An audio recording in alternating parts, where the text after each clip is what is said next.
How to grow it. Is it? Right, so we're gonna usual thing. I'm gonna pop out the room, and I'm gonna allow you to imagine what we're doing today. And this is actually at Shatwick down in Somerset. I know we've actually done a little bit of this, and this is Thursley Bog.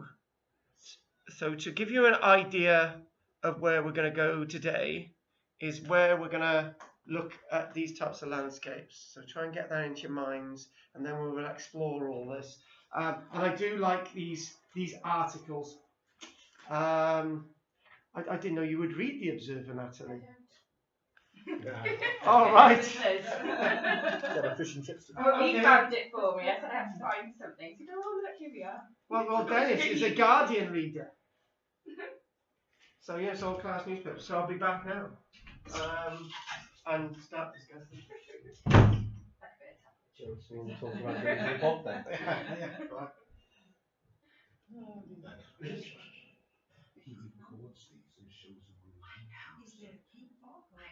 Yeah, I suppose it must be if we're doing archaeology, yeah. Lots of peat bodies and all that sort of thing. Yeah, that's right, yeah. Walkways through bogs as well. Yeah. That's about it. That's about it. It's very boggy in the essence, isn't it? Yeah. You don't want to fall in that street. Okay, I'm glad you've had a chance to discuss this. That's one thing I'd like to sort of start thinking about. Our ancestors always thought about accessing boggy and inclement landscapes. And lots of the archaeology we get from the Mesolithic we can't find from any other period. And one thing to say about this wonderful period that we've been doing for the past few months, exploring the virtues, is that there's a lot of it. There's a lot of material. And there's a lot of undiscovered material under our feet.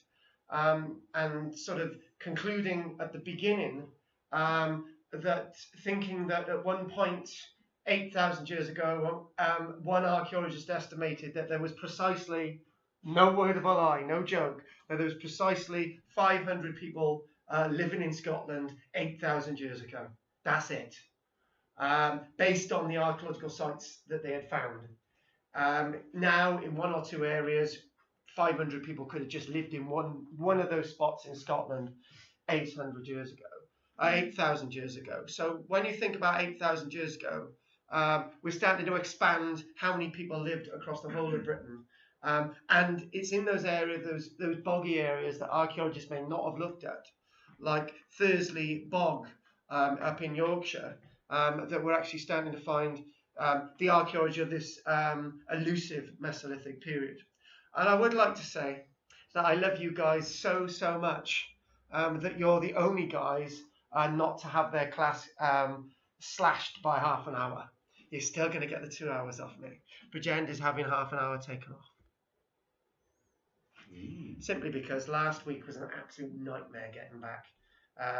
There was a huge road accident heading home, and I was late for the walk in Aberthor, and I thought, right, if I cut the time from them, they're not going to mind. So here we go. This is Shatwick. This is in Somerset.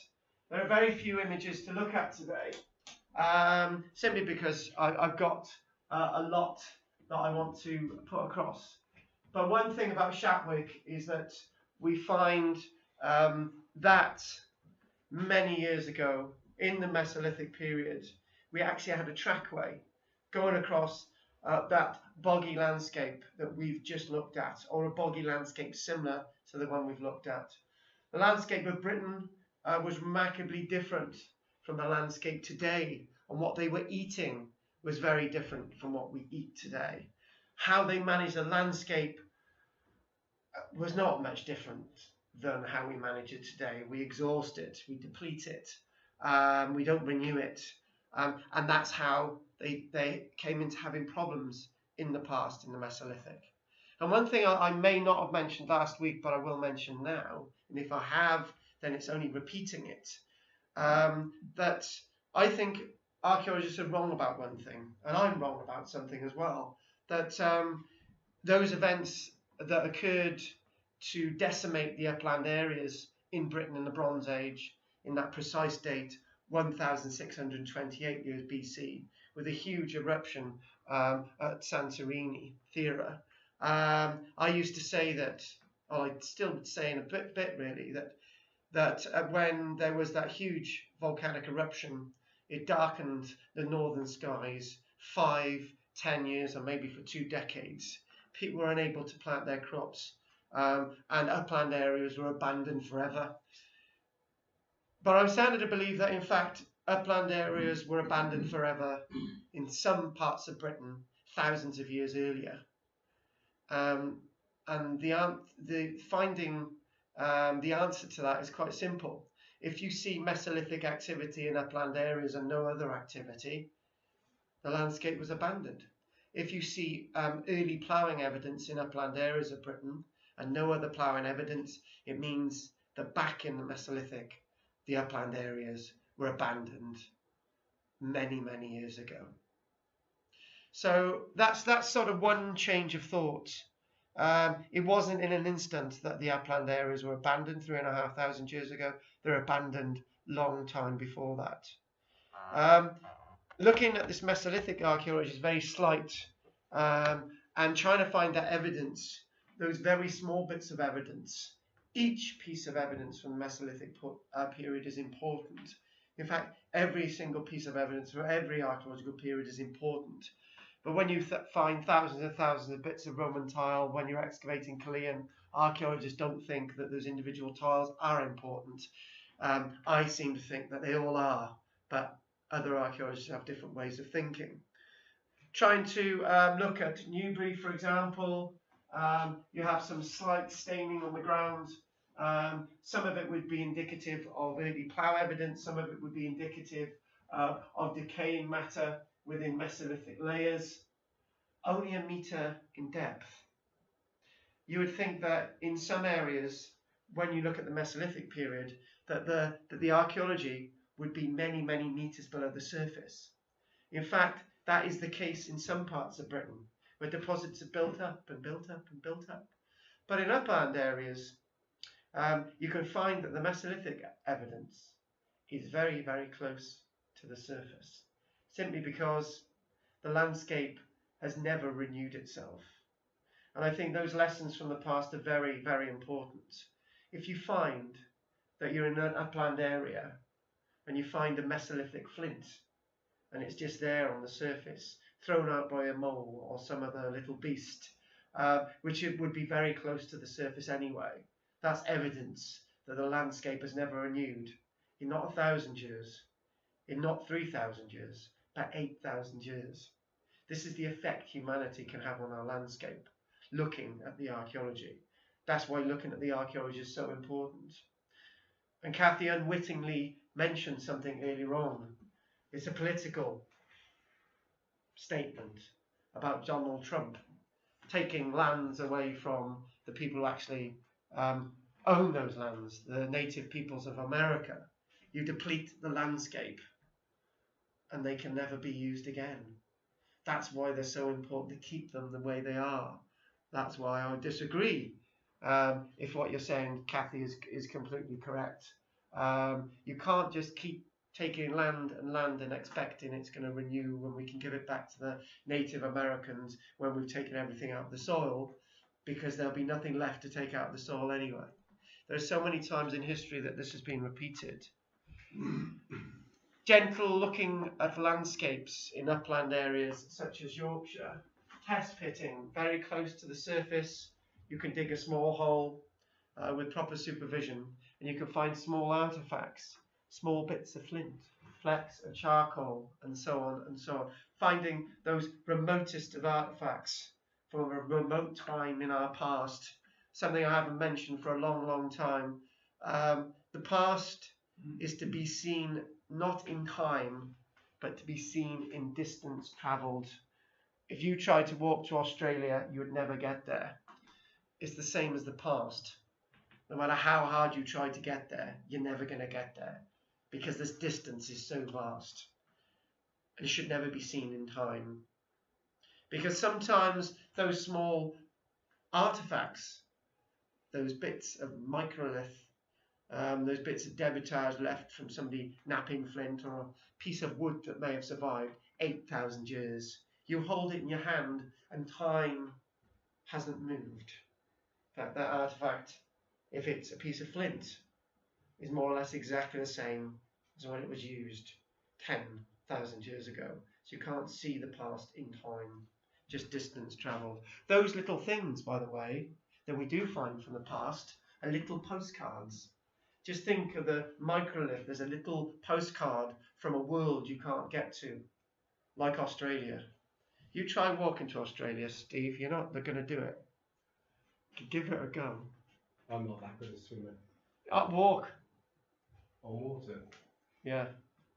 What? No, my name's not Jesus. I think that's you've been mucking around with my slides. Right, okay.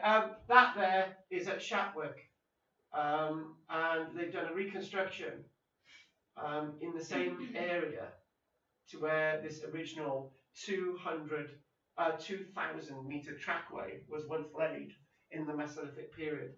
They've done a little bit of a reconstruction that you can actually see today, but this was a 2,000 metre trackway, 2,000 metres, and it was actually only used for 10 years apparently, which goes to show their society was very much like ours, throwaway society. Many of these things once existed, and this is how it was constructed. So basically it's just simple. You've got, if you ignore this underneath, if you've got two stakes crossing as a diagonal, and you bound them together, and you have another one there, and you have another one there, you put a board between them, you've got a walkway. It's quite simple. It works. It does work. And this isn't advanced technology. This is something that they did. We can't say, oh wow, look at this, it's amazing. It is amazing, but they did it anyway. They would have had thousands of these trackways across Britain, but only one or two exist today. One was found at Belmarsh Prison in 2009. That's also from the Mesolithic period.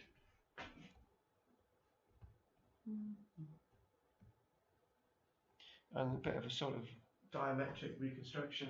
Don't know what that shows. But you can imagine that you've got reeds growing around and they need to get from one point to another.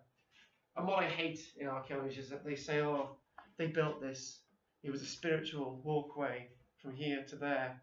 No, it wasn't. They were just trying to get from here to there for another reason, for a short period of time. Archaeologists, when they can't really get answers, we use the word ritual, don't we, Alice Roberts? So they were obviously needing this for a reason, a temporary reason for 10 years. It wasn't a temporary fix though.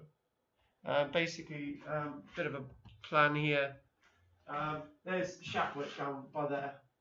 So you've got the M5, so it's down here. This is the area, so we're talking about the core of Somerset. Landscapes which are completely altered. When we think of this landscape, completely dry land all the way over 12,000 years ago, 8,000 years ago, the River Severn is starting to open up. 6,000 years ago, the coastline is starting to get very close to where it is today, and this entire landscape would have been inundated. Those that go to Glastonbury, nice you mentioned witches, Natalie. Those that go to Glastonbury, you see the Glastonbury Tor, and it's referred to as the Isle of Avalon. Yeah, it was actually an island at one stage. It was an island, surrounded by a great marshy landscape. So yeah, so landscapes have really changed, and diversification with our ancestors, like today, is something that they were very much up to. Where are we? It's your fault, Gillian. You've been messing with my computer again, have you? Done that one. Okay, I think that's the last of those slides, so that's good. So let's go on to what I would like to offer you today. I know you're chapping at the bit with this, Gillian, aren't you? To hear more. Oh, definitely, yeah. You're such a creep. I know. Don't worry, I'll buy you a drink at the meal, all right? Are you going? You're not. You're coming along to the Christmas. Oh, all I'm right. just digesting what you just said. No, I think you should digest it because I've never offered to buy anyone else a drink.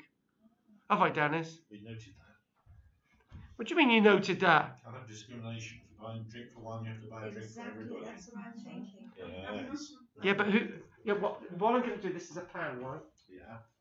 Don't tell Dennis, right? I'll be standing alongside Dennis at the bar, right? Ready? I've got to pay for a drink for everyone, right? Don't have enough money on my card. Oh. Dennis says, all right, Dan. You'll I hand get you a this. fiver. Yeah, we'll get everyone a drink. That's the plan. Right. You've got lots of money with him. So what we're going to do now, we're going to sort of get really into this Mesolithic stuff, and we're going to do something that I mentioned last week. And what I mentioned last week was going to do a little bit of a mention about fish traps as well. So sort of let's go on this. So understanding the Mesolithic period, I think what we're starting to really understand is that there was a lot going on, more than we've ever thought. For example, in the heart of Britain, in the Kennet Valley in Berkshire, what they're actually starting to do is find that there's large concentrations of Mesolithic sites, Mesolithic settlements in areas where they didn't think the Mesolithic period ever touched. And they're starting to really use new ways, innovative ways of actually understanding the Mesolithic past of our landscape without actually excavating it. We're obviously using the new processes of geophysics, doing boreholes, auguring to understand those rich deposits. And one thing that we're actually finding, not only is that we're finding that there were, before the Mesolithic period, rich sediments, paleo environments, really early environments with a wide range of snails, beetles and all the rest of it. And then in the Mesolithic period, we're starting to understand from all this sampling and actually throwing in radiocarbon dating, and if we can get wood samples, doing dendrochronology and so on, we're really actually starting to understand that there was once a very rich landscape and then it altered in the Mesolithic period. In the Somerset levels, on the other hand, we've got a low land wetland. Instead of looking at the upland areas or in the valley or up on the top of the valley or the bottom of the valley and so on, we're seeing a lowland wetland. And what we mean by a lowland wetland is at one point in the Mesolithic period that was inundated with water. And across that landscape there would have been small islands, and that's where the settlements would have been. But to interlink those settlements to get to wooded areas and maybe a little bit of agriculture or some of those managed woodlands that we mentioned last week, those hazelnut groves, they needed these trackways to sort of navigate in amongst the muds and the reeds and all the rest of it. And it's said that at, say, about 9,000, 8,000 years ago, the water level wasn't great in the Somerset levels. It wasn't too overpowering. So a little trackway going in amongst the reeds was fine. It was okay. But what we believe happened is wherever these trackways were going between whatever they were going between, so you've got an island and settlement, forget the religious bit, what's happening is that as ground water level was rising, it's thought that that would destroy the plant life around the landscape, the trackways would be vulnerable, and they were simply abandoned. But the one thing that we're actually starting to realise is that with rising water levels, sediments come in as well. So it's only a matter of time that that walkway itself would not only be completely overrun with water, but it'd also be overrun with sediments. So it's basically a cause and effect. The water level's rising, and as it's rising, sediments lay down. As it's rising, sediments lay down, and then you've got the sweet track, and it's being left and preserved forever. And it wasn't like as if they wanted to go back and you get the timbers. They just left it all there. Problem is with places like the Somerset levels and the wonderful landscape of Norfolk and other areas of the country like Star Carp, is that there's still peat extraction. And you're doing peat extraction, you're finding timbers and all sorts of organic things. and the peat extractors are just sort of, let's just use it, as wood. Great stuff to burn. So this stuff isn't being recognised in all areas, but we have found it in places like Somerset and Belmarsh in London, obviously near Belmarsh Prison. And this sense of seeing this wonderful Mesolithic landscape is not to be seen just stone stuff, lithics. As I keep saying, is to be seen in everything. They're doing lots of test pitting. And one thing that they really want to know is there any way of actually keeping the archaeology of the Mesolithic at Somerset? Is there some way of managing the archaeology and keep it underground whilst you have modern agriculture? And they're looking into that. They're trying to desperately work out to have an equilibrium between the two. But it's a rush against time because, as you know, if you've got cows, sheep wandering across the landscape, there's certain types of phosphates that are going to go into the ground, and that might destroy the timber underneath, which is 8,000 years old or 10,000 years old. Is that going to have an effect? Is there any way of just not having cows on that field? If you're draining the landscape as well, that's going to take moisture away from these really delicate pieces of timber, and then they're going to start to decay. Is there any way of using a crop rotation there, where you might use one crop 1 year and then sort of leave it fallow, sort of have the landscape a little bit damp? So, it's very important to try and keep some of these landscapes because they've got so many answers. You've got to try and understand that the past does have answers to understanding our landscape today. And one of those messages is never build houses alongside a river. But we still build our cities like London, like Paris, Rome as well. We've got all our major cities on the planet actually within floodplains, which is absolutely ridiculous. So we haven't learned those basic messages from the past. We haven't learned those basic management practices from the past. And I think, again, those management practices from the past are to not exhaust an area to an extent. But we did exhaust the landscape eventually in Britain when population figures just overran the management of the landscape. So environmental changes. Again, there's another landscape to look at. As I say, I want to do the whole of Britain. Places like Surrey, and in places like Surrey, and your phone going ding. It's okay. So places like Surrey, they've actually got some original landscapes left, and I made a little bit of a mistake earlier on. It wasn't the Thursley Bog in Yorkshire; it was actually the Thursley Bog in Surrey. It was referring to. Just imagine Surrey itself, just there south of London. Those that know it, Crawley and all that type of landscape. Crawley's in Sussex, isn't it? Surrey's just there. Anyway, yeah. So that type of landscape just below London.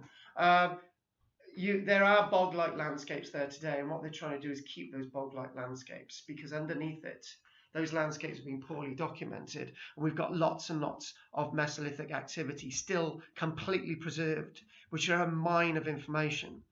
Back up north, they're really starting to use volunteers across the North Yorkshire moors to sort of try and locate some of those flints where they were actually originally left.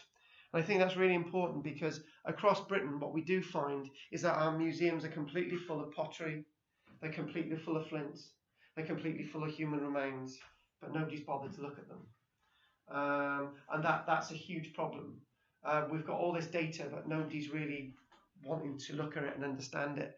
And usually the usual thing is somebody picks up a nice flint from a field, they take it to a museum, and the museum curator says, "Oh wow, this is fascinating, where is it from?" And they say, "Maybe I found it on a holiday in Barry, or maybe it was in Cowbridge, or I tell you what, it was in Lantwick Major, but I'm really not sure. No, actually, I may have got it from Yorkshire when I went up to visit my family. That flint is of no use to anyone." It's always important to record exactly where that artifact came from. Moving on. Oh my God! Popular today. Don't worry about it. The likes of Keith. So I've got my one, just in case the school calls. Yeah, but Jenny's not important, we know that. Well, there you go, I suppose. I'll tell you said that, and Oh no, don't do that, because she'll only give me one hug when I see her next. yeah, she'll assault you with her dog or something, I don't know. What, a little dog that she bought the other day? Yeah. She doesn't have sharp objects like me. Oh, she does that. She's got a plastic knife with a Chucky. She's really into Chucky. Oh my! Yeah, don't tell me about it. I don't get it either, but she's a major fan of the Chucky film. And she's got the dolls, Tiffany and Chucky, the original. And you press the back and they talk. Yeah.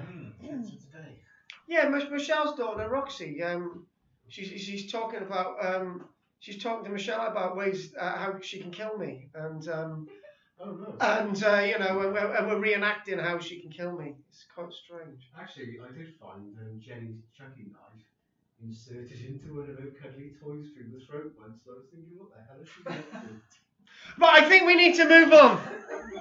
Yeah, just stick it out the throat. It was like, what will she get? Slightly worried, yeah. Oh, Yeah. she likes American Mail from London. Right, let's move on. We're going to do the sweet. We're just going to mention the sweet track a little bit. I know we mentioned it before, the sweet track, which we just mentioned in Somerset, one of those ancient causeways. As I said, there would have been thousands of them at one stage. I don't know if this is the right adage, but they were the motorways of the day. Okay, you just go from one place to the next, which is what a motorway is about. Did you know that only 1% of all our roads in Britain are actually motorways? I thought I'd just throw that fact in there. The Sweet Track, an ancient causeway in the Somerset Levels, the second oldest trackway, timber trackway to be discovered in Britain, is sort of from that cusp of the Mesolithic, Neolithic period. And the one that was mentioned at Belmarsh is a lot older. So the Sweet Track itself, predominantly built over a very short period of time, and it's likely to have only been used just for 10 years. The track extended across the now largely drained marsh between what was then an island and a ridge of high ground at Shapwick. So it's going from one locality to the next, and I need to give that ring back to the person who gave it to me. There's a story associated with that. It's caused me hassle. A distance close to 2,000 meters. So it's a 2,000 length of trackway from an island to a ridge. Now that's really, really important. The track is one of a network that once crossed the Somerset Levels. Various artifacts are associated with the trackway. And it's great that we know the entire length. It's still there. And archaeologists say that you can go to the spot and say, actually, the Sweet Track is still under the ground, parts of it in exactly the same state as how it was left. And before anyone asks, Jill, I know you're going to ask this question, why haven't we dug it all up and put it on display in the museum? Because, Gillian, we don't have the money to do so, okay? Unless you want to fund it yourself. We can have it in a wonderful hangar somewhere, and we can look at it. But that would be no good, because you know, it would take all of Gillian's money for the rest of her life to sort of maintain it. I could sell souvenirs there and make some money on the side. You could be this little, I can see it now, you could be a little cross-legged peddler there at the door. Yeah, why not? Selling some of Kathy's jumpers, all sorts of things. Kathy could knit for me and I could sell them. Artisan. I used to volunteer for the old age pensioners, so I could take the money at the door. Yeah. As I did there. We could make tea. You're all there. Yeah. Tea, coffee. Volunteers. I was only, Yeah, there you go. you know, how much trouble I can get in these classes. From the Prince's Trust. Yeah, you can Sell start all mobile sorts of museum there. historical memorabilia. Yes. What I'm going to do, I'm going to put a curveball in there, right? The reason why I'm upset with Dennis is he went off with a woman last week and he didn't tell me where he was going. Construction. And that was true, wasn't You're it? too young to know. Well, she just reminded me that if I wanted to go by taxi, I'd have to leave now. But you went off with her. Well, she should lead the way, can't I haven't known you the way. I think she wanted to lead too. That's what they all say. Yes. See, I did a curveball there. That was good. Construction was of cross wooden poles driven into the waterlogged soil to support a walkway that consisted of planks of oak laid end to end. The track was used for a period, some believe, of only 10 years. 2,000-metre trackway just used for 10 years, and was just then abandoned. Some say due to water levels rising. Others just don't know. And it was only discovered in 1970. Most of the track has been left in its original location, except for when you dig it up. With active conservation measures taken, including a water pumping system and distribution system to maintain the wood in its damp condition. That's what I was talking about earlier on. How do you manage the landscape? And it costs a lot of money to manage a landscape like that. And also the other thing as well is it's natural. Who's to say that the sweet track could have lasted forever if the landscape would have just been left? Maybe naturally it would have started to decay quite rapidly. We don't know. We can't always blame human beings for destroying our own past at the end of the day. Some of the track is stored at the British Museum, some of it at the Museum of Somerset, but only short lengths, just in case we do lose it all. A reconstruction has been made for visitors to see the reconstruction at the Shapwick Heath National Nature Reserve, which, may I add, is only open for limited times of the year. Set in the landscape a little bit later on, and probably some of it contemporary, lake villages started to sort of position themselves on high ground, and those lake villages eventually were abandoned when the water completely inundated the landscape with silts and muds, and they had to go further and further to actually get to water. So lots of it were abandoned. A few other facts before we actually move on to something else. The track itself, discovered in 1970, and the finder was known as Ray Sweet, a sweet track. The company for which he worked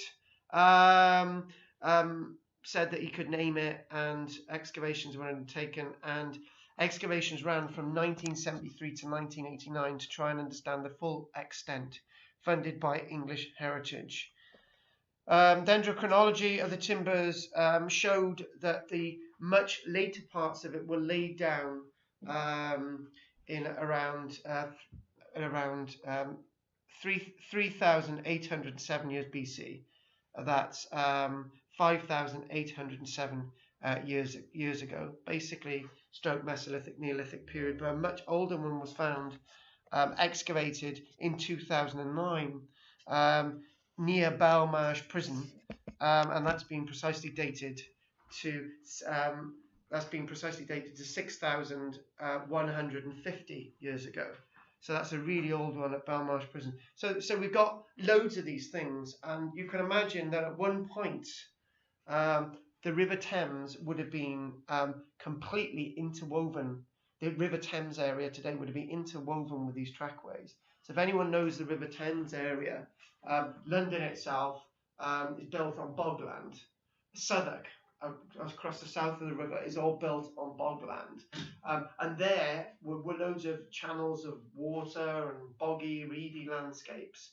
And it was only in the Roman period where they actually created a proper channel so the water could just go down the River Thames, and then they built all on the north bank and all on the south bank, and that sort of wonderful interwoven landscape which would have had these trackways, and they would have existed just before the Romans got there as well. All that was lost. So it's likely that lots more of these could be found across the landscape. Yeah, if you see programs about London, yeah, there's loads of underground streams. Do you notice I mentioned London at the same time you did? Yeah, that's good. So it's like I've watched a London program, and there's like underground stream because I've built over it, it's still there. It's like, oh right. Yeah, so that's my point. Really, that is exactly my point. Well done. Big pebble bank on north side. Big Pebble Bank, up by Westminster was built a level, and in the city area as well. and a bit further on down. You wouldn't have had the Brits describing it as thin din, would you, if there hadn't been a din there, which means A place, a mound. I don't know. Yeah. When they had their whatever Alice Roberts So- says on her programme, nobody there before. Are you serious that that's what she said? She did, yes. She said it was bare fields. No. She did. No, she is completely wrong. We know she's wrong. She can't be wrong. She's never wrong. I tell you what, she's nicking my stuff. It's just really getting on my wick. Blimmin' hell. Right, okay. I'm glad you've turned against Alice Roberts. I'm glad you're I'm glad you're a Bettany Hughes fan. Dark-headed women. There was a programme in the week that they had this expert on saying, and she was flatly asked, was there a Celtic invasion? She said, no, there was no Celtic invasion. I love her. Who's she? What's she called? I'll leave Michelle for her. Who's she called? Tell me. Good. There was no Celtic invasion. That's good. See? I love being right. And I hate Alice Roberts, but don't worry about it. I don't hate her really. You can't have hate in life, can you, Gillian? No, you can't. It's a love-hate relationship. You don't mean it. I don't mean it really. Yeah, I hate Peter, but he's paying for my meal in 2 weeks, so I love him. Hate will consume you, doesn't it? Exactly, it can consume you. Yes. Yes.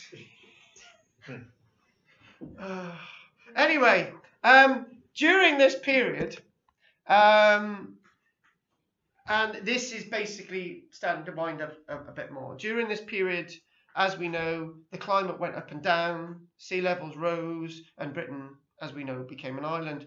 Woodlands grew across the entire landscape, a rich variety of insects, plants, and animals. And it's those rich variety of insects, in particular, can help us map the changes in the landscape. The word map is really important because if you find beetles, certain types of beetles, in one core sample, it means that the landscape was like this, and if you see certain types of snails, the landscape was like that, and so on and so on. So all of this sort of helps. It's not just a guess. No, we can't guess in archaeology. Can't just keep going, oh, well, the temperature rose. Well, where's the evidence?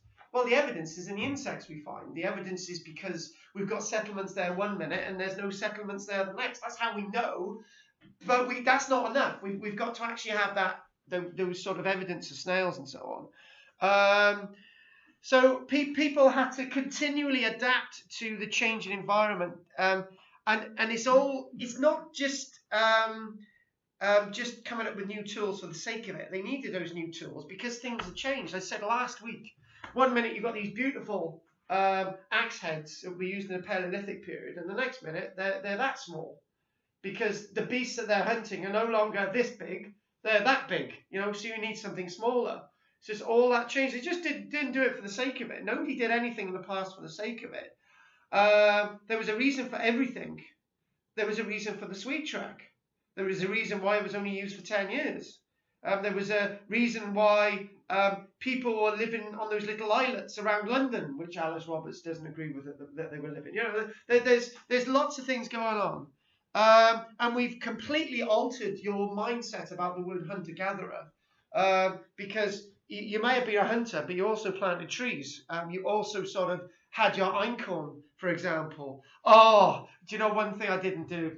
When I had that opportunity with einkorn, was it 2 weeks ago? I mentioned that our ancestors would have quickly learnt that if you've got any type of grain, you need to, as soon as you harvest it, you need to dry it out straight away. Because there's a bacterium associated with these grains known as ergot. It's said that in the medieval period when things got desperate and it was damp all the time, in the 1300s before the plague, there were outbreaks of ergot. And basically people would go nuts. They would go around killing their neighbours. I don't know if your daughter's been eating bacterialized grain, but you've got to watch out. They're sort of killing their neighbours. There's all rich debauchery.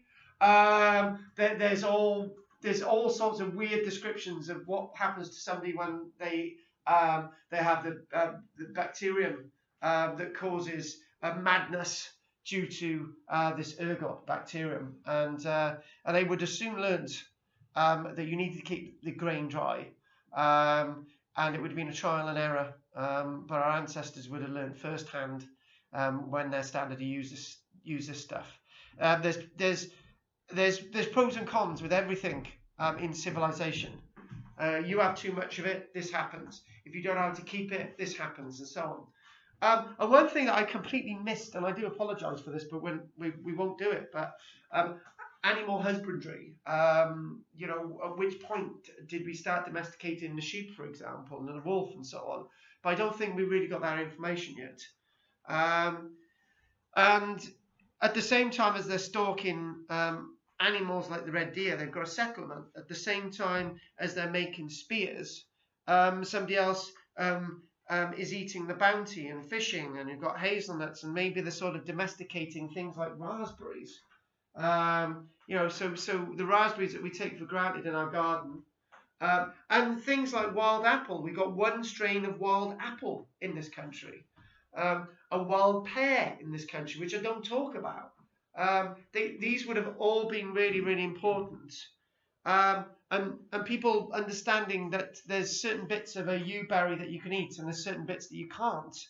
I know Kathy and I've had many conversations when we've been wandering around in churchyards about this. But you know, you've got to know what to do with it all.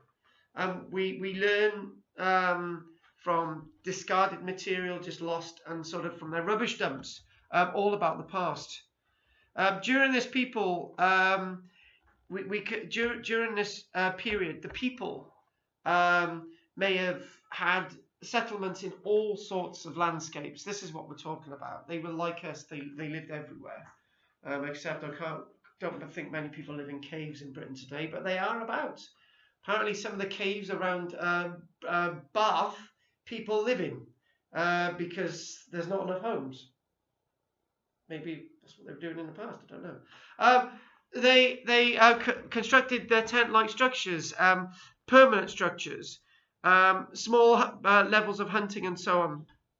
So when we this is just mentioning quickly back to Surrey again. One thing, if any of you have been to Surrey and Sussex, particularly the Sussex Downs, you will know that the landscape is full of heather everywhere. It's a really beautiful landscape. But it may not surprise you, it may surprise you that 8,000 years ago that was dense woodland. And it can be said that 8,000 years ago, 7,000 years ago, some of those landscapes of Surrey and Sussex were so depleted of the nutrients after these trees had been felled by planting this new strain of green einkorn. It depleted the landscape so much that nothing else has returned to large tracts of the British landscape. Nothing is other than heathers. I know heathers are really important, but what heathers are trying to do, they're trying to sort of decay down, and another layer grows up, decay down. And eventually, if the landscape was completely all heather, trees would slowly start to grow.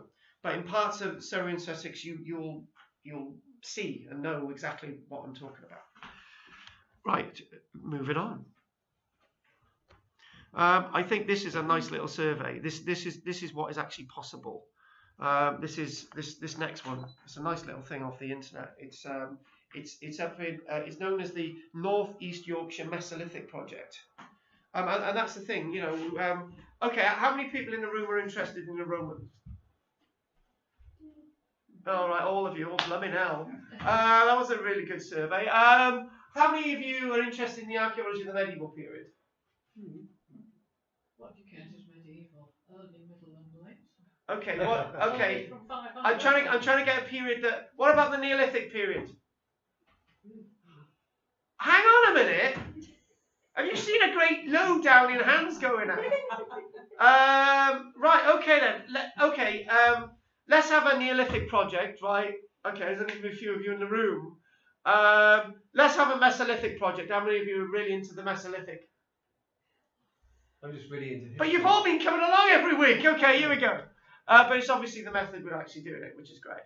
And the thing is, what they're starting to do to actually learn lots more about this stuff, we're starting to sort of this is an exercise that could be used for any period actually.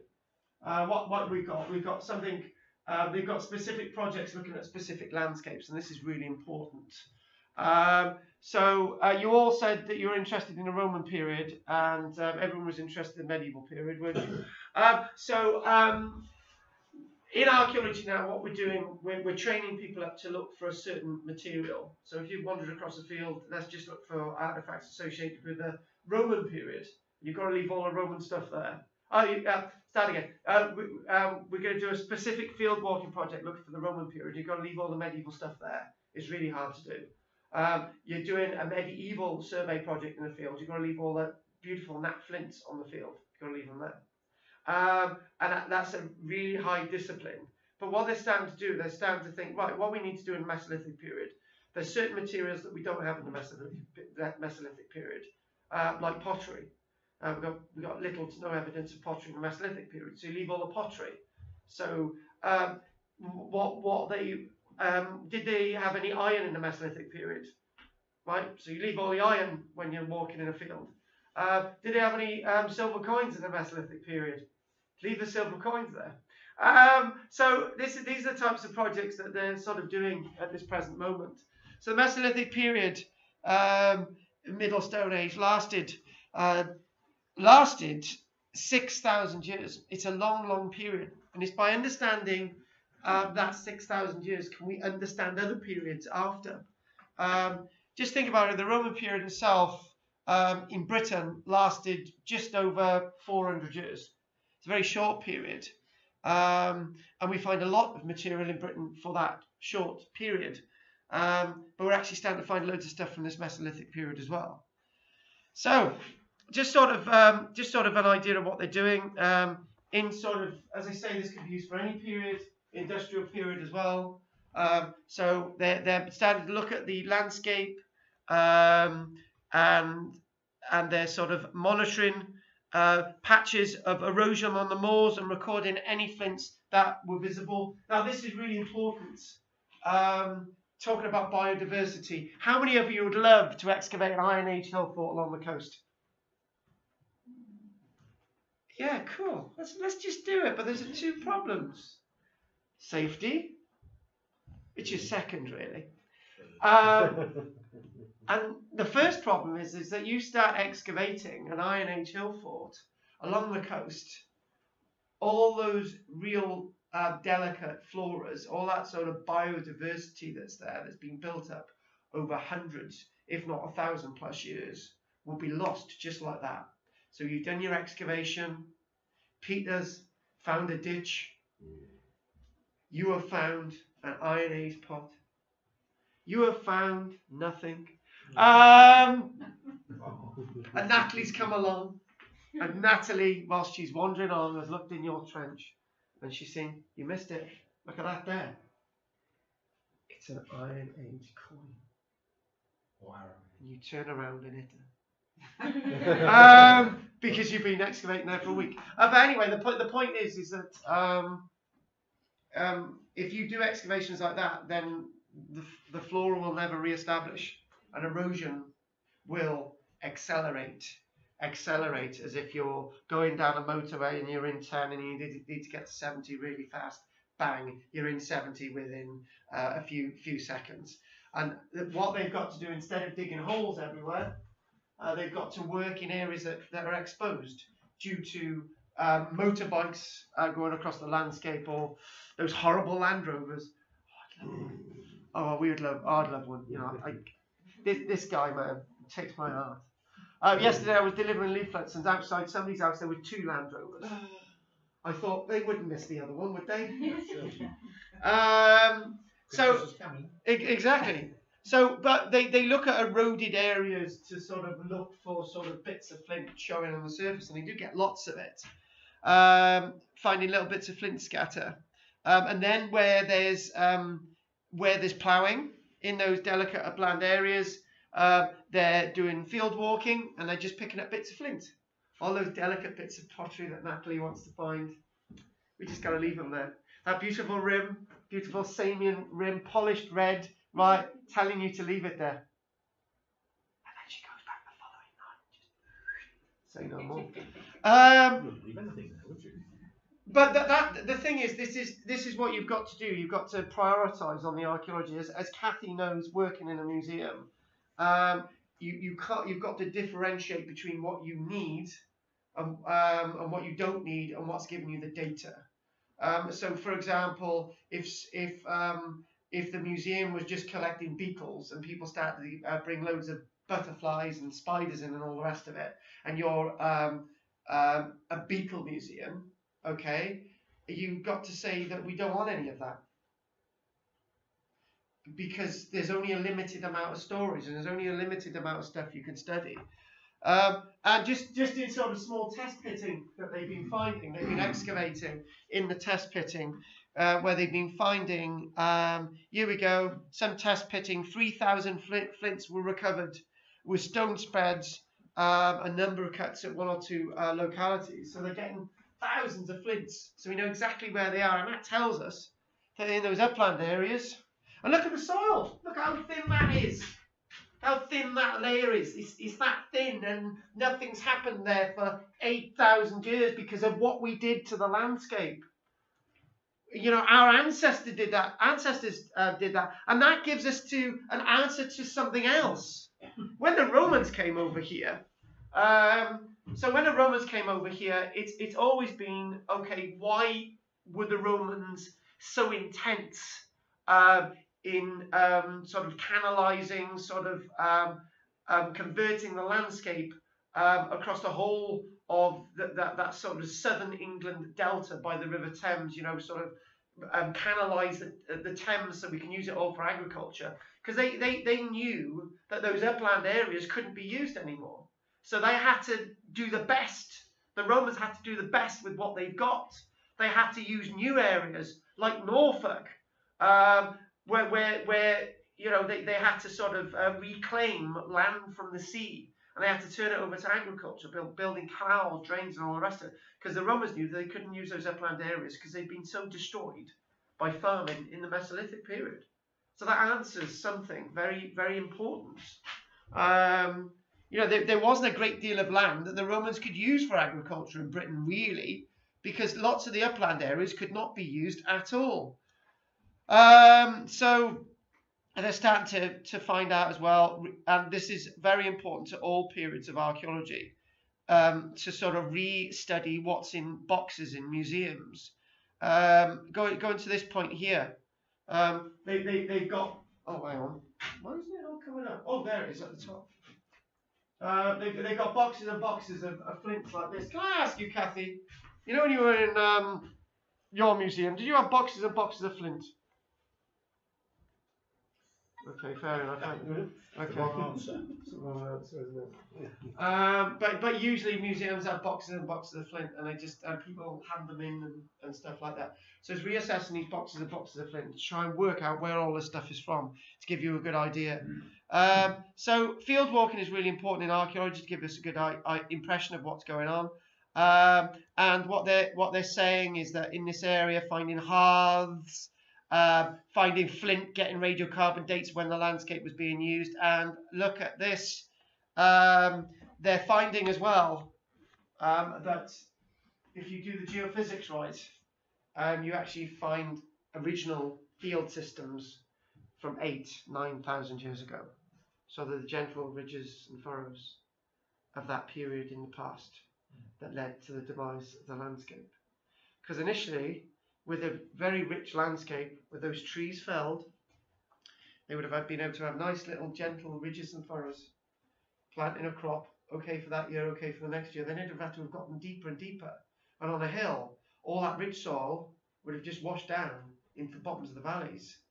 And then there would be deeper and deeper ridges and furrows, and then they would abandon the landscape. And that's the data that archaeologists use to work out that the landscape was never ever used since. And if you're going into these landscapes and you don't find anything else other than the Mesolithic period material, you can tell exactly what's going on. And what we'll do on that note, it's 11:20. Let's take a break, and the lights are already on. Wonder Kathy didn't tell me.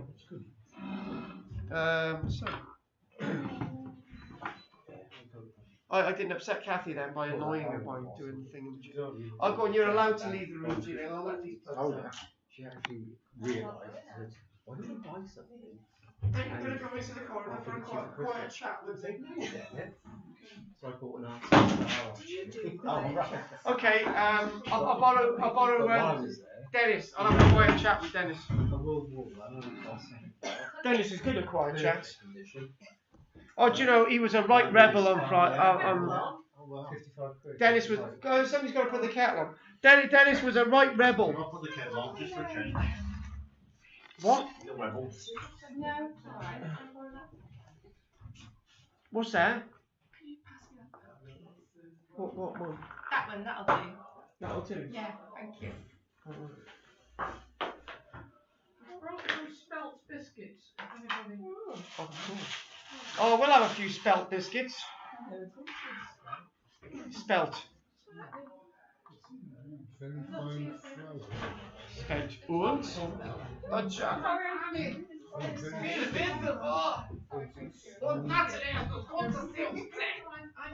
use lard or sewage. Would be more authentic, I'm afraid. So. Look at that there. You're so irresponsible. Yes. You ruined my life. Why do they grind it so fine? That's what. Well, not more Got the slaves to do it. exactly. Yes. Good point. Yes. Greek slaves. Well, you can't have Greek slaves anymore. Oh, I got this YouTube video online, right? I'm talking about white slavery, you know, slaves taken from Ireland and so on. And I've got all these people from America, right, saying, oh, it's typical of a white person to be saying that, you know, they suffered under the hands of slavery and all the rest of it. And it's just, you know, all you're trying to do is justify black slavery by white slavery. I'm just thinking, don't these people get it? Shouldn't we actually just get over this and just, you know what I mean? It's laughable. And then they're having a go at me for being a white person. And I'm thinking, for God's sake. You can't help I can't help the colour of my skin. Anyway, they'd be shocked because I got black ancestry. I'm going to put that on their necks. That'll really screw them up. Well, everyone has. Well, what about the Suppose white we go back slaves? far enough. Exactly. I think everyone. Somewhere in their Exactly. past. Yeah. Exactly. Well, particularly you've got a lot of things in your closet. You have. No. So I got so many freckles. I'm saying nothing's best. I was wondering if anybody was going to be brave enough to try it. I'm going to try at least two. Bit of both. Crunchy and they're soft. I'm not talking to Natalie anymore. Spread, but they have to be Because- spread. Because Natalie, tomorrow night, you have got to bring. Any more for any more? Yes. Oh yeah, you got to bring a nice. You know, you got to bring a bottle of arsenic for me to sort of bring along next week. Okay, that's fine. Good. Because what I'm trying to do, I'm trying to wean you all into Being poisoned. being poisoned, right? So you have a little touch of arsenic every week, because that's what I got Kathy to put in those cakes. You see, a bit of arsenic. Yeah, that's right. We are a cult, yes. We are a cult. I don't know what this is a cult of, but Dennis got a statue of me in his bedroom, and I think when you think about Dennis, you think of him being a legend. Most people think I'm so crap, but you know I'm not. I was just looking at the ingredients on last week's. Oh, that really hurt. Yeah, Cut you to the quick. that cut me to the quick. Down the Yeah. bottom of the box. Right, I want to know what. There's nothing in You there. won't let me talk. He's just all this all the time. What? Peter, what is happening with this meal now, lad? Let me take the paperwork in today and cement the deal. Pin them down. Cooks, management, our gangs going to rock in here on the 20th and you're going to feed us. Sounds good to me. Is that plan? Well, we haven't worked it out yet, do we? We almost got 2 weeks ago now. So time is oppressive. Yeah. Time is depressing or time is oppressive? Oh, oppressive. No, as in I'm being oppressing. Yeah. It's pressing upon. Oh, all right then. Pressure, you see. Do you have your phone number and she Right, so here we go. You're all attentively waiting, right? So you know, one of the things with this wonderful period that we're looking at, the wonderful Mesolithic, is that it's just 10 years ago. I wouldn't have been able to tell you any of this, and it would have just been like one of those distant periods where we've got very little information. But information's coming out in 1999, for example. Off the coast of the Isle of Wight, the northern part of the coast of the Isle of Wight, there were some divers went down, and interestingly enough, they were watching lobsters discarding flint from burrows, and then they started to realise that obviously this area where the lobsters are discarding the flint under the water there was in fact once dry land, okay, which we now know now. And to be honest with you, even 2 decades ago, people were still debating whether Doggerland ever existed.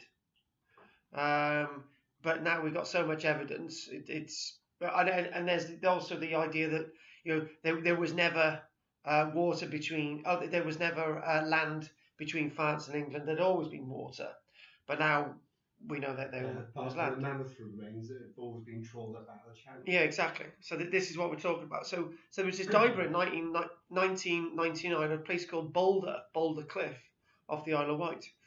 And they've actually found a whole settlement from the Mesolithic period, 8,000 years old.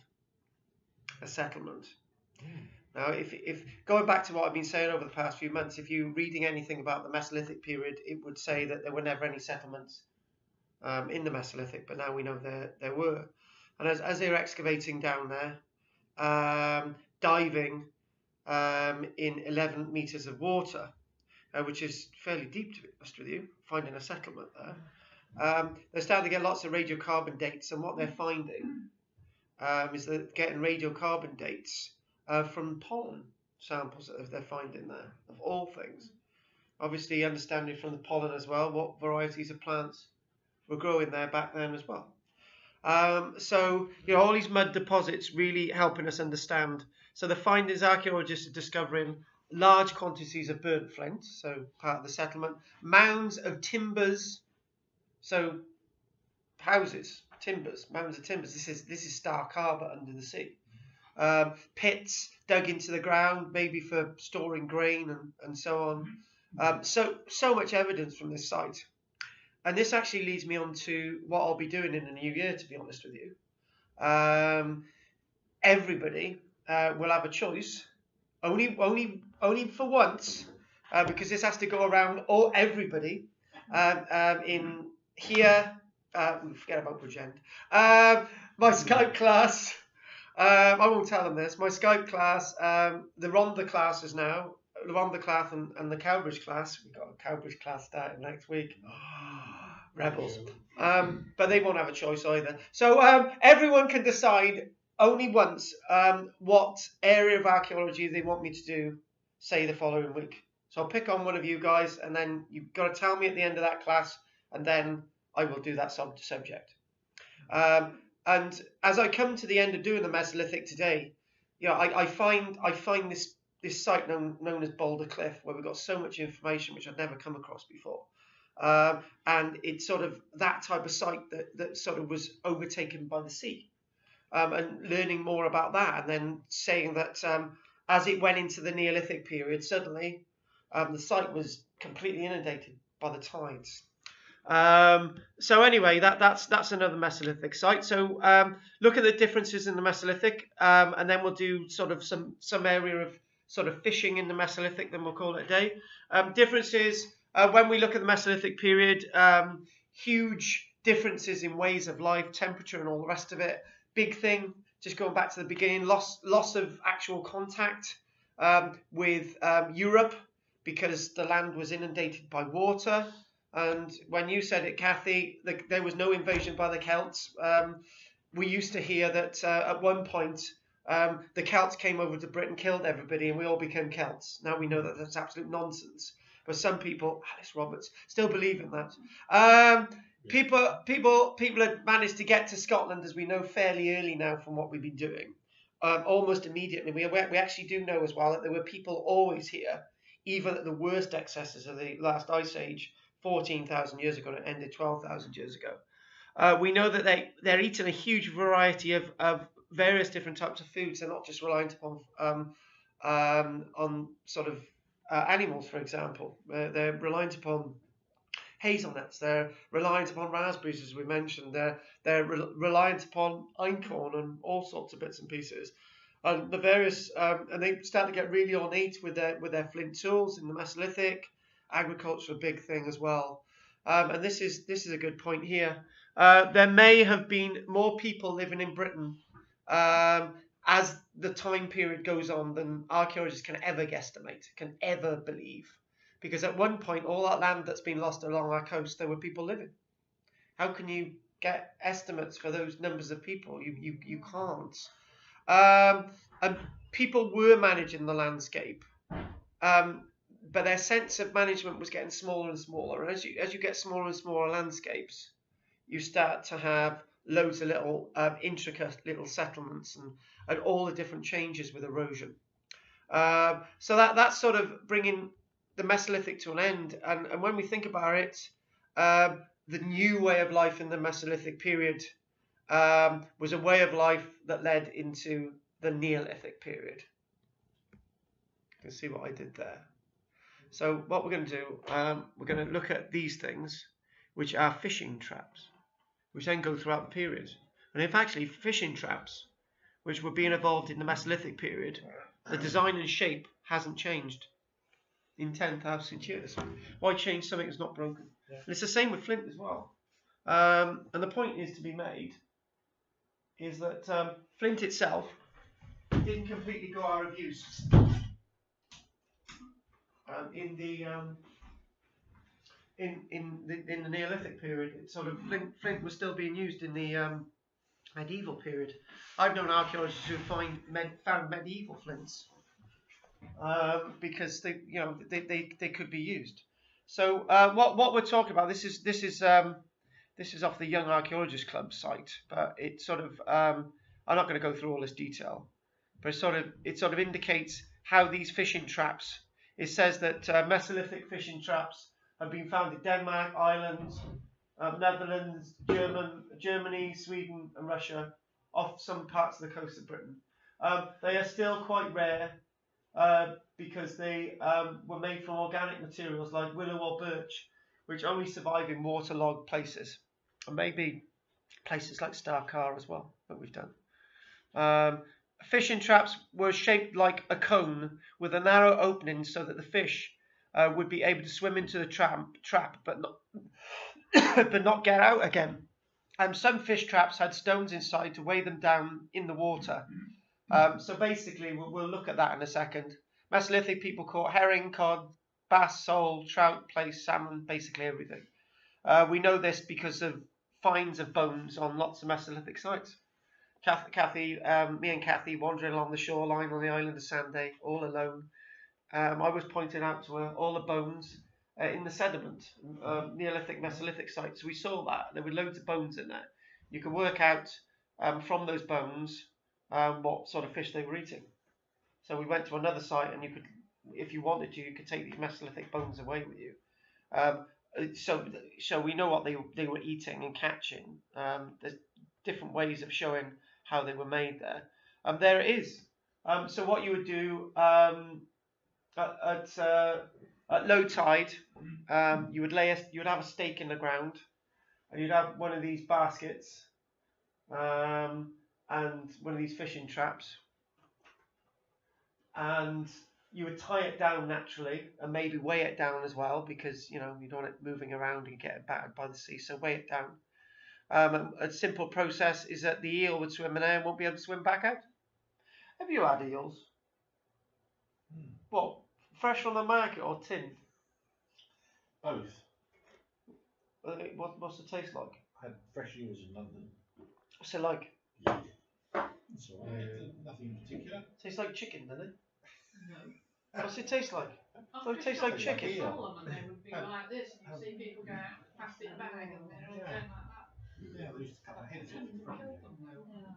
Alive. In the fishmongers, yeah. They have to be alive. You can get them in the Japanese restaurant in Cardiff, they do eels. Yeah, but what's it taste like? It's more what you put with it, I think, that makes it a taste. So it's bland. Pretty bland, yeah. Slightly chewy. I tried it once, I didn't like it. So a man came back with a thick, don't know where he got it from. And we had it, and it was viable. That's all I remember. Yeah. Okay, fair enough. Okay, good. Thanks for that. He used to come back with all sorts. I won't ask you again. Eating rabbit with It penny doesn't shots in it. taste much like fish. What is that?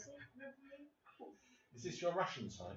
No, the thing is that, look at this. I'm going onto archaeology websites, right, and you get this hot Latin beauties online. Take now. Well, you get them on every site you go on. Yeah, but blooming hell, there's some decorum in there. Not on the internet, no. Swedish archaeologists believe they have discovered the world's oldest wooden fishing equipment on the Baltic seafloor off the coast of southern Sweden. There you go. A diver examined the fish traps. The find located off the eastern coast of Scan County consists of an arrangement of several finger-width sticks dating to 9,000 years ago. It's the world's oldest kind of fishing equipment. And archaeologists believe the sticks were woven or tied together with rope into fence-like structures and then placed in the river to guide. So basically, this is something completely different. This isn't those wicker baskets. I'll show you. I've got images coming up. And where are they? Oh, anyway, I'm going to show. Where is it? Not there. Towards the end. Hang on. Oh, here we go. There's an illustration of it somewhere. Fishing.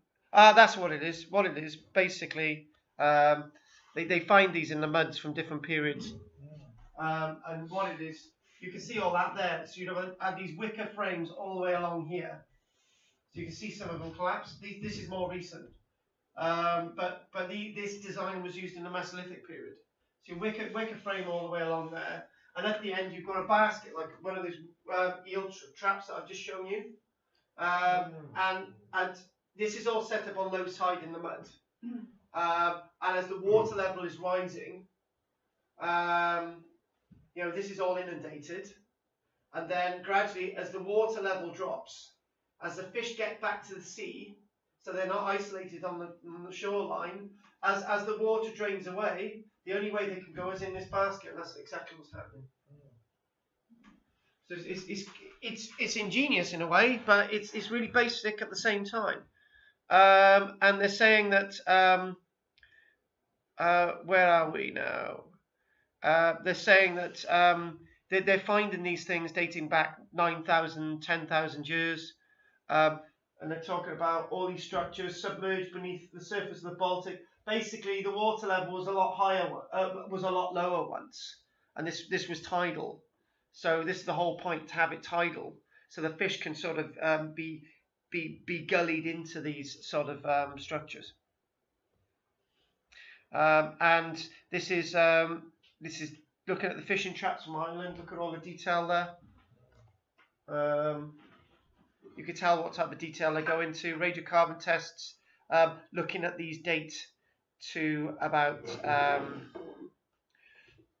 7,210 years ago. The Irish trap could be called a classic design. Similar ones are still in use around the world. So it's a design that. The thing is, when you look at archaeology, sometimes you can see things that were done in the past that we're still doing today. So nothing has changed. It's because it worked. And that's basically one of the fishing traps there. It's collapsed one. They consolidated that. I think. Oh, there you go. We got that one there. I got some images. You see all these different ones there. That's what they're finding. There's a completely collapsed fishing trap. Lots of these from Scandinavia, some from Ireland, and you can see that's there. But we're talking about ones at low water, so as it drains off, the fish are trapped in there. And there you go. And these are ones being used today, actual today. So the design, it's just that these ones are metal. And there you go. Well, the ones they use on the server, they're not metal ones, they're traditional. Yeah. I think And why not? one family left who still do it. Yeah. There you go, a complete collapsed example. This again is from 9,000 years ago, and obviously this is one decaying. Oh, and there's it showing it. Reconstruction. Can we get this? Maybe not. No, I'm not going to show it. So there you go. So they're just being gullied down, and you just take the fish out. That's it. So you don't have to use any fishing hooks or anything. You just got to make the baskets. You just got to make this frame. Obviously, in really stormy conditions, this is all going to be destroyed. But in normal conditions, calm coasts, It's easy to replace it. it's easy to replace. Well, actually, it's easy to replace because you just got to go and get the material. That's it. Lots of birch trees going around. And what was this here? No, we weren't meant to be doing that. That's not supposed to be there. And right, I found this as well. Oh, there you go. I think this. Hang on, I just got to double check. This might be the last piece. We've done that, and right. That's a reconstructed fishing trap. You can see all these communities. Dublin. They're talking about more of these fishing traps. There you go.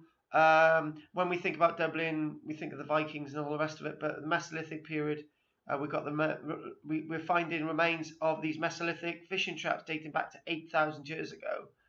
And going back to that, this one here, where was it there? Yeah, this one. So this will be, I think this is the last thing today now. So 7,500-year-old fishing traps discovered in Russia. Different than the other designs, but they still work. International team, traps excavated near a site near Moscow. According to this report, the newly discovered traps display a great technical complexity 7,500 years ago and are among the oldest fishing equipment ever found. Until now, it was thought the Mesolithic groups in Russia had seasonal as opposed to permanent settlements. This is where we'll end now. According to the results obtained during excavations in both Mesolithic and Neolithic periods, the human group that lived in the Dunbar River basin near Moscow carried out productive activities during the entire year. So in other words, they didn't move around. The archaeologist explained that the sites there show that they hunt during summer and winter, fish during spring and early summer, and harvest wild berries at the end of summer season and autumn. So all fixed in one place, that's what we're finding.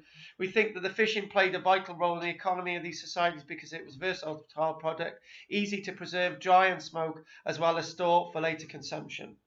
And they're talking about the documentation of the fishing equipment shows a highly developed technology aimed for the practice of several fishing techniques, all dating back to 7,500 years ago. It is really unusual to find sites with such preserved organic remains. The remains that we have found give us an idea of the potential protein percentage provided by fish in the diet of the prehistoric population. So there's a large level of fish being consumed. Furthermore, the remains will help us to conduct a survey from the point of view of species classification, catch amount and size, and fishing season, among others. These details are essential to be able to assess the role played by fishing in the economy of these early Mesolithic groups. And that's the Mesolithic period done. And next week, you don't know what we're doing next week, do you? No. Well, we're doing one class looking at the Neolithic period at the end of the month. Well, the last one, but next week, we're going to be looking at the Vikings, the Neolithic period, and everything else from the wonderful island of Shetland. So that's what we're going to be doing next week. So that's been done by special request. So what I want you to do for the new year now, I want you to start thinking of a topic that you want to know all about. Knowing about the archaeology of my love life is not going to happen. Okay? Or Gillian's, because integration of the Saxons after the Romans left Britain. that might be a good one. But obviously I've got to try and do it in one day. There you go, yeah. Because that's something I'm quite interested in. Don't make it easy. Because there's loads of different theories about... What I want is you to find a specific site as well. I want specific areas, specific sites. It can be in Britain, it can be anywhere, as long as it's not on the moon or Lantern Major. Well, Oh, I that was has to going be to say, Britain, what wouldn't about locally? Oh, we don't want to do the boring local area. Maybe I might do one local one, okay? Could we do Gobbledy Teppy? We could do Gobbledy Tepe, Yeah. but I need you to write it down for me. Turkey. So Gobbledy Tepe and the wonderful carved stones. So if there's no more questions, I've obviously got to have, you're going to have a fag first anyway, so that's fine. So we're going to everything's ready for see you all next week. And Dennis, if you're drunk tomorrow night, right, we know why. You're just going to walk there, are you? Yeah. Clan base, okay. It's not far. And Natalie will give you a lift back in a shatter bang. Oh, you live quite near Grantham. Yeah, even You- Morton. You can walk hand in hand. Well, I'll join you. Natalie can go in between because she can skip. Skip all the way to Glenrose. Skip all the way. Right, okay then. That's it. Have you all enjoyed today? No. I will see you all next week. If there's no more questions, that'll be it. Thank you very much. Good show. Good bit of bonding today. There's nothing wrong with bonding or bondage. Kathy knows all about it. Almost out of... What are we almost out of? Sweetener. Oh, dodgy milk. I'll get. Bring milk every day. Oh, dodgy milk. Substitute. Do we have the menu card stuff things? I've got it. You've got. Carl wants to take a picture of it, Alright, okay. please. What, have you got your mobile with you? No, Oh, I'll give you my number. Right, I can Oh, send. I don't know. Very nice. My IT stuff's limited though for sending stuff. As long as everyone's had a good look and we got like the bones and what everyone's having. No. we can add in some stuff. nasty person. Evil! Evil! Carved hexes. That's staying here. is it? James having no, but James having Venice. I thought you would have. It's for Lynn. I wanted to take it for Lynn, but you want Carl to take a photograph? Did you not ask to take a photo of it? Not me. Yes. Oh no, it's just that. I don't need to take a photograph of this. Oh, right, that's a Okay. All right, no. I'll So pop it back. you take that for Lynn. I'll take it for Lynn then. Yeah. God, well, hang on. What's the difference in this? One's Christmas Day. That's an expensive one. Oh shit! What have I chosen? It's alright. No, you got the No, right go one. and take the that right one. one, Good. you've got the I right hope so. one. Just show it's the one side.